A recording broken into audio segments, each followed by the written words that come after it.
after Fantasia gave a disappointing turnout at the box office, it seemed Disney had to go back to the traditional narrative.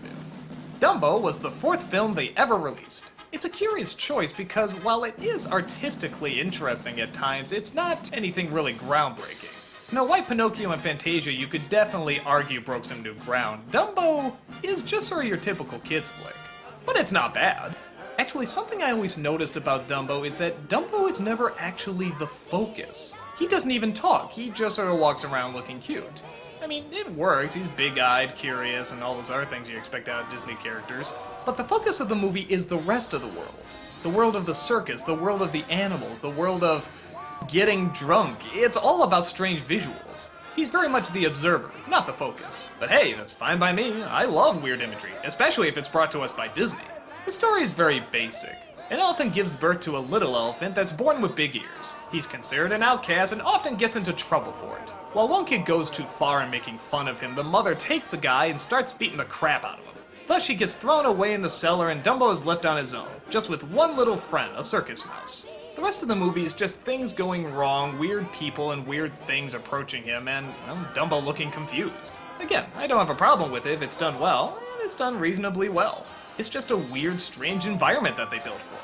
It's funny because most posters show Dumbo flying, but really he doesn't fly until the last 10 minutes. It just proves to be your basic Rudolph the Red-Nosed Reindeer story, but it works well enough.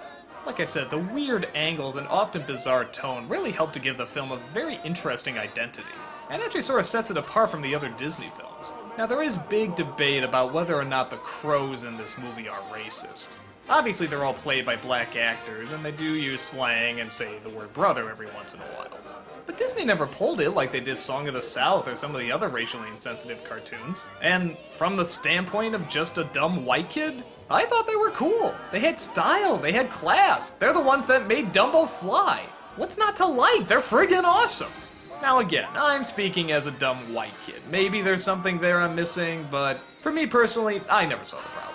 The pink elephant scene, though entirely pointless, is friggin' awesome. I loved this scene as a kid, I love it now. It's weird, it's strange, it's kind of dark, it's almost creepy, but it's also very enjoyable. The animation is flowing, the weird designs they come up with are just surreal. It's just pure craziness. And yeah, there's really no point to it, but I friggin' love it. They do have some emotional scenes too. The scene where Dumbo hugs his mother is one of those big tearjerkers that every girl I know always goes nuts whenever they see. And like I said before, the world they create for Dumbo is always big, massive, and threatening. So when you get to the happy-pappy points, it's all the more enjoyable.